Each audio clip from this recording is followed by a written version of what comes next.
આજે તો સવારમાં મસ્ત મજાના તૈયાર થઈને આપણે નીકળી જઈએ છીએ વાગડથી પરાથરને એક્સપ્લોર કરવા માટે અને કુદરતી સૌંદર્ય વાતાવરણની મોજ માણતા આપણે નીકળ્યા છીએ આજે પરાથરને એક્સપ્લોર કરવા માટે. સૌપ્રથમ મિત્રો આપણે પહોંચી છીએ વ્રજવાણી ધામ. અહીંયા કરીએ છીએ કૃષ્ણ ભગવાનના દર્શનનો ઇતિહાસનો બ્લોગ આપણી ઇન્સ્ટા આઈડીમાં આવી ગયો છે, તો એકવાર ચેક કરતા આવજો.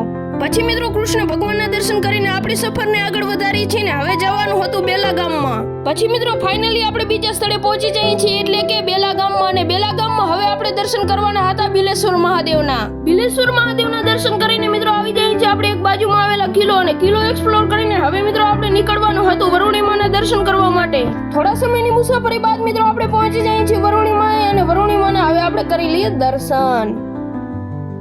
વરુણીમાના દર્શન કરીને મિત્રો આપણે આવી જઈએ છીએ મોમાઈ મોરા, અને સૌપ્રથમ કરીએ છીએ જૂના થડાના દર્શન. અને જૂના થડાના દર્શન કરીને મિત્રો આપણે કરી લઈએ છીએ નવા થડાના દર્શન. તો આજનો વ્લોગ કેવો લાગ્યો એ કોમેન્ટમાં જણાવતા જાજો.